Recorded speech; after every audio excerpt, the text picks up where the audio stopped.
Welcome to episode 3 of the Backwards History Podcast. I'm your host, Will, with my co-host, Kevin. Say hi, Kevin. Hi, Kevin. Shut up, Kevin.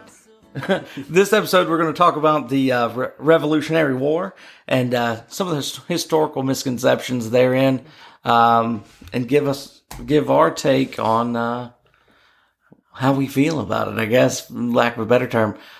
This may be a little bit different format than what we've done the last couple episodes, but let's get going. Yeah, we're definitely going to focus on more of a central period. With our previous podcast, we were kind of jumping all over the place, different time periods, different eras, different people. Today, we're going to focus on a much more centralized point, a more focal point in history, which is the Revolutionary War. America! Bleep yeah! Sorry, I had to do it. I couldn't help myself. You're not a true American if you didn't feel the urge at least, right? I know. I mean, you can't. You some can't. have a little better, willpower, but whatever. I'm Will, and I have no willpower. So, one thing that I really want to point out in this whole thing, the national anthem. Everybody thinks, national anthem had to have come out during, the Revolutionary War. 1776, Francis Scott Key had to be. No. Absolutely 100% no. That is absolutely correct.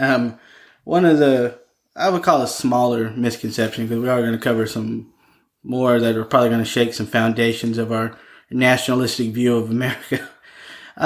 Delusions of grandeur, Kevin? Well, possibly, depending on how you look at it. The War of 1812 is actually when the national anthem was written, and it was actually written over the melody of a British drinking song called the Anacreon in Heaven. Which was actually a very, very well-established song for quite a long period of time.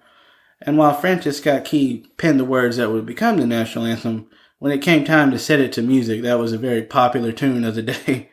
And it just kind of found its way into our fabric of our country and our national history. So what you're saying is no American has any reason to be ashamed of being a drunk. Well, it certainly never caused me any dilemmas. Our national anthem is a drinking song, so there's our permission right then and there. And, if you ever need a reason to drink, there you go. Drink Sing the for national America. anthem and go for it. Right. Anyway, back to the actual subject of what we want to do. The Civil War was unofficially or officially started with the shot heard around the world, which was basically a butting of heads at Lexington Concord between British regulars and freedom fighters here in the Minutemen militia, if you will, and it was Revolutionary War. What'd I say? Civil War. Oh, crap. Getting about 85 years ahead of ourselves on that one. My bad. Didn't mean to say it. Apparently the only person quoted that I could find as a witness to the shot fired at Lexington Concord was Paul Revere himself. And he actually said that you really couldn't tell who shot first. Right. It's one of those things, they say we shot, we say they shot. Kind of like the whole Star Wars debate, who shot first, Han or Guido. Han shot first. Oh, I totally believe you. It would appeal to his bad boy persona, Han shot first. I mean, he shot first. Especially now that we have the origin story, we saw he shoots first. Oh, yeah. So we're good. But yeah, one of the precursors to the Revolutionary War is actually the French and Indian War, which occurred in the 1750s to the 1760s. The French were fighting America for basically control of North America. And the British spent so much money, time, and effort to basically expel any credible French threat that the only way they could recoup their losses was to raise taxes on the colonists. They're like, well, we spent all this money to protect you, and this is a system known as mercantilism, where you create a colony, they send raw materials back to the mother country, who processes them and then sells them around the world for profit. So it was basically, we invested to keep this system running, and you gotta make good on your part. But the common misconception that I've always noticed is that a lot of people think that all of the Minutemen and militia and everyone fighting for the American side were all farmers and regular people. Right. When in actuality, they were veterans of the French and Indian War. So they had seen military service prior to. So that's not as inexperienced as everybody wants to play them as. Right. And we don't talk about numbers. You can basically break people down into three categories. You've had the loyalists, who were still loyal to the crown. The Tories. The Tories, very well. You had the Americans, the rebels, about another third. And then you had a third of people who didn't really care because they were going to be taxed either way. They didn't really have a dog in the fight. It's kind of funny. We always romanticize the people involved in the revolution and never really take the time to think about the fact that they were rebels. They were, in fact, the terrorists of the time, especially like the Boston Tea Party. One of the things is most romanticized in our history. That was a terrorist act at the time. Yeah, the Sons of Liberty, dressed as Native Americans, boarded the ships and started throwing the cargo overboard. In response to the Tea Act? Or the Stamp Act? Was it the Stamp Act that... Right. Okay, yeah. Which ended up costing the British more money to try to implement it than it ever raised. That was one of the only taxes that the British actually put time into or effort into enforcing. Right. The rest of them, we kind of pushed them off, refused to pay. They kind of like, whatever. But then they're like, nah, this one you're going to pay. We're like, screw you, we're throwing your tea in the water. Essentially, yeah, it was one of those, they tried to dance around the issue of taxing this and that, and then they really put a big push behind the Stamp Act, and they got a much bigger pushback in the form of, violent acts of what would be deemed sometimes acts of terror. Well, one man's freedom fighters, another man's terrorists. It's all about perspective. Exactly. One of the most common things was to tar and feather governors, mayors, British officials. And that process... Explain to our listeners what tarring and feathering is, in case they don't know. Well, it's actually a very brutal process. Like, heat up tar, which is used from back then mostly for roofing, and also used on ships to help keep them watertight. But once you put it on you, it burns. Don't get me wrong, it's hot. It's hot tar, because otherwise it would be a solid. And then they put feathers on you. That's meant more of a symbolism of trying to embarrass you. But the tar, it makes it hard for you to breathe. It closes up all the pores in your body. It gets everywhere, and it's hard to get off. And actually, a lot of times, you see in shows and stuff, they're tarred and feathered and kicked out of town. Well, they normally didn't make it very far because the process was... Would they die from this, or if they didn't? They weren't able to basically clean themselves quickly. The tar would solidify, it would set, and you could find yourself in a lot of trouble because your body is not able to get rid of heat. Yeah, and you start basically, overheat and die. Heat stroke. I mean, it wasn't like they can walk into, go home and get into the air conditioning like we got now. Your body's not able to. And if they jumped into water or something to try and cool off, all that would do was to serve to harden the tar even further. You would have to be, you'd have to more or less scrub it off. It's gonna stick to everything. You're probably not gonna have any body hair left when you're done.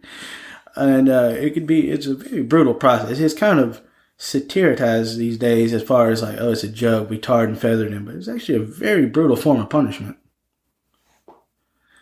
Yeah, that would definitely, it sounds like it would be painful, and right. I wouldn't really be worried about being embarrassed at the point where I had hot tar on me. Right, the feathers, like I said, that was just kind of for the mob to point and laugh, but the tar itself was the one that really, really sent a message.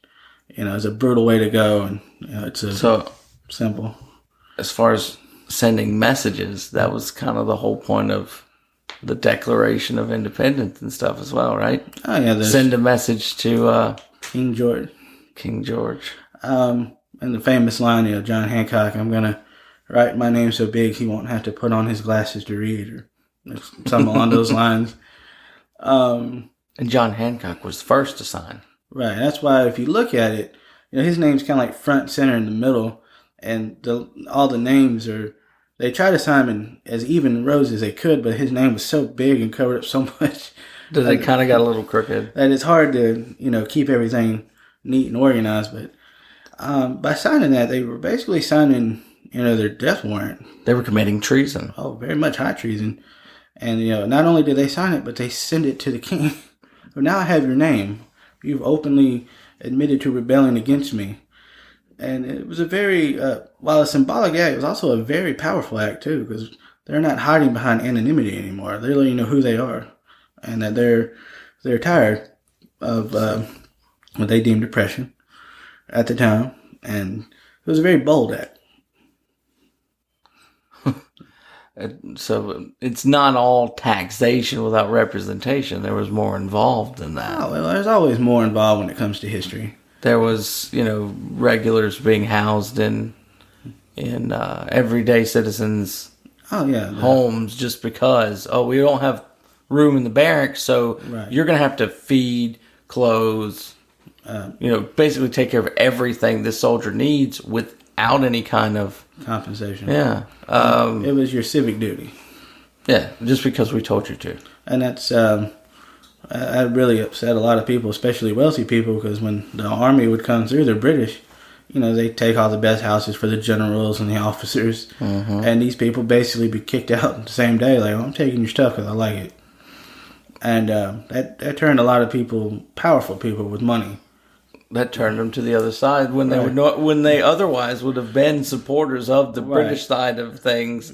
You kick me out of my house, I'm going, I'm going to go join up with the nearest militia myself. While most of them were making a pretty good living as loyal subjects, once they had started having their things taken away from them, they started to turn like, you took my stuff, so I'm gonna take it back. We hated it so much that we actually put it in the Constitution. No quartering of soldiers. It was the Third Amendment of the U.S. Constitution. Let me see. It's no soldier shall, in time of peace, be quartered in any house without the consent of the owner, nor in time of war, but in a manner to be prescribed by law. Right. So basically, you couldn't just come in and take it because you liked it. That was actually ratified in 1789. So at the end of the war. Yeah, at the end. That lets you know how fresh on the mind it was of some people. Along with, let's say, the Second Amendment, real hot button right now. Oh, yeah, well, when has it not been a hot button? Again, I think I'm going to do this from memory. The last one I read, but Second Amendment, a militia being, is it well armed? No, it's being necessary for the safety of a free state. The right of the people to keep and bear arms shall not be infringed. I believe so.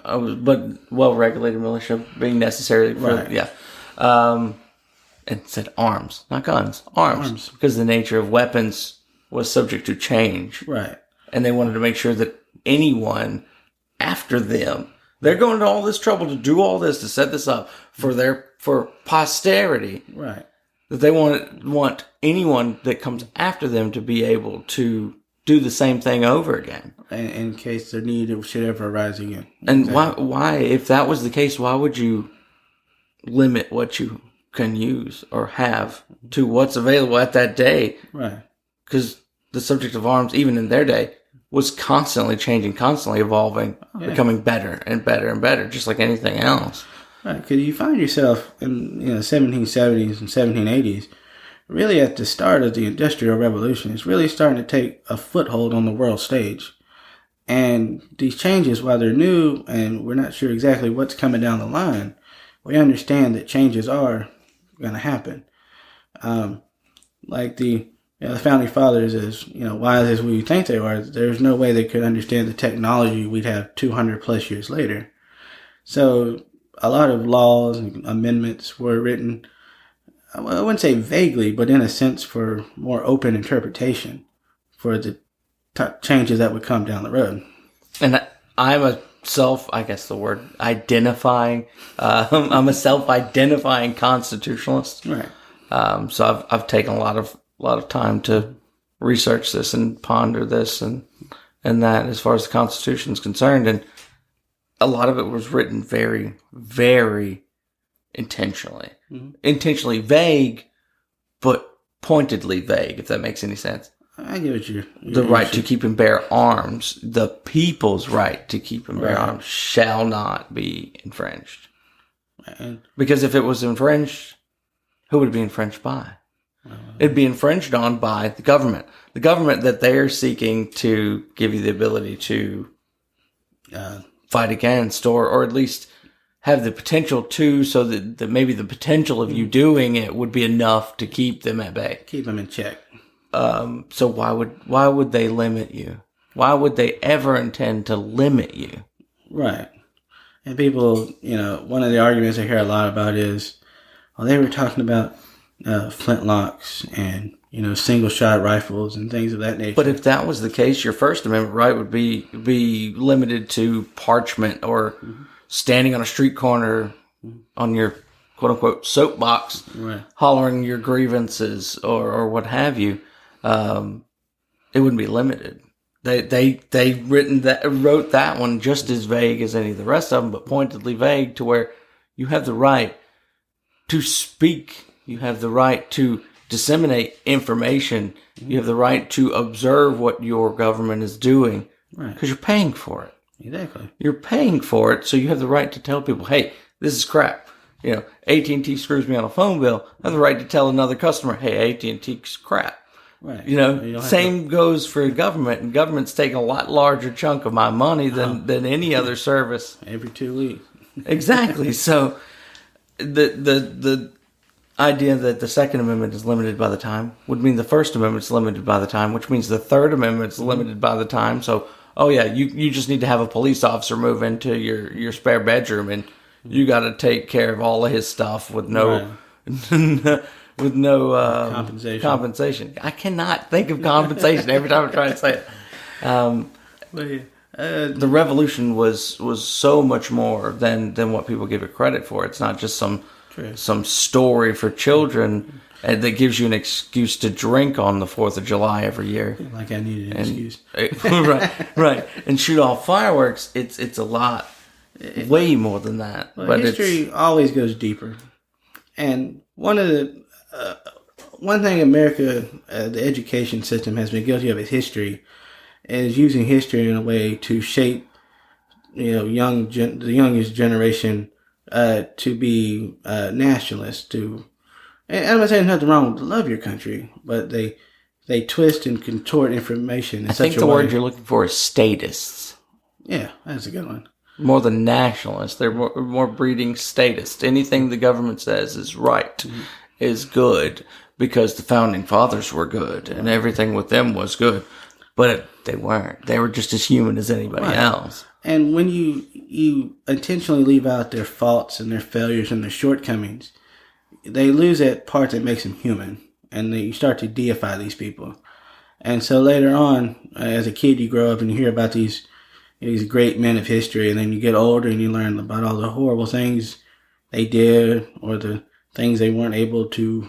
I mean, the part of the reason why one of the main instances that turned the tide of the war was George Washington and his boys, not boys like sons, boys as in his soldiers, loading up in boats on Christmas Eve, crossing a frozen river to slit British throats at night while they slept. That does not sound like a hero to me. That sounds anti-hero to me. And the story usually goes like they braved the frigid waters of the Delaware at risk of their own life. They snuck across that water on boats so they could catch them with their literal pants down and kill them in their sleep. And it was, in war, you have to do, terrible things in order to accomplish your goal. War is hell. And we don't want to leave out the part about, the death, but we want to let you know how brave they were to try this when really it was kind of a sneak attack. But, brilliant move, but it was one that was necessary. I mean, by today's standards, it's bedtime story material compared to the crazy stuff that we do in war today. Exactly. Well, I mean, back in that time period, all out war, open war was people lining up, 50 yards away from each other and taking turns shooting at each other because they could only load a round a minute. Right, walking towards each other, shooting, and it took some stones to do that. I'll be honest with you. But one thing that I have always admired, and it is true, it's not just one of the romanticized things in history. There was a code. There was a code. People were captured. If they were captured, they were treated with respect, accordance to whatever rank they held, but still they were treated with respect. You had the rules of engagement, rules of war. Yes. There was just a certain way you did things, and even if someone was your enemy, he was still a human being. Right. And like I was saying, we in history classes, and of course, I'm not advocating to teach first graders, about the hells of war and the horrors people have inflicted on each other for centuries. No, but don't forget to teach them when they are old enough to take it.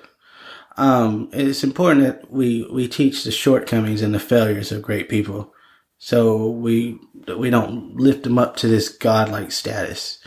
And if history is forgotten, it's doomed to repeat itself. Exactly. So if you don't teach it as a whole, right, the parts that you don't teach will repeat themselves.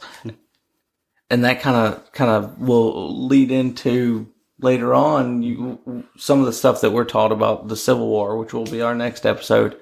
There's a lot of stuff that's been I don't know if it's so much intentionally forgotten or not taught about the reasons behind the Civil War or what happened during the Civil War. And again, there's always so much more. But a lot of it's been left out, yeah. Right. And we try to simplify major historical events to a handful of people, a handful of things that happened. And we miss the entire story. You got to look at the big picture. Everything's connected. Everything happens. And it influenced or is influenced by something else. There's absolutely no war that's ever been fought in the history of the world, not just the United States, but in the history of the war that was on one issue. It was because of one issue. Oh, yeah. It does not ever happen. It's always a compounded issue. It's always a complex reason. Right. And, studying about wars and things, they usually get you that singular reason. The Revolutionary War was it. It's easier to teach that way. If you say, Revolutionary War was taxation without representation, Civil War was slavery, World War I was because of the assassination of Franz Ferdinand, right. World War II is because Hitler was a bad guy, blah, blah, blah. And there's always so much more that happened before There's so much, and they're always complex issues, but hopefully we'll get plenty of time to dive into this. And absolutely. And just like always, we don't want you to take our word for it. Absolutely not. Do some of your own research. Just remember, trust, but verify.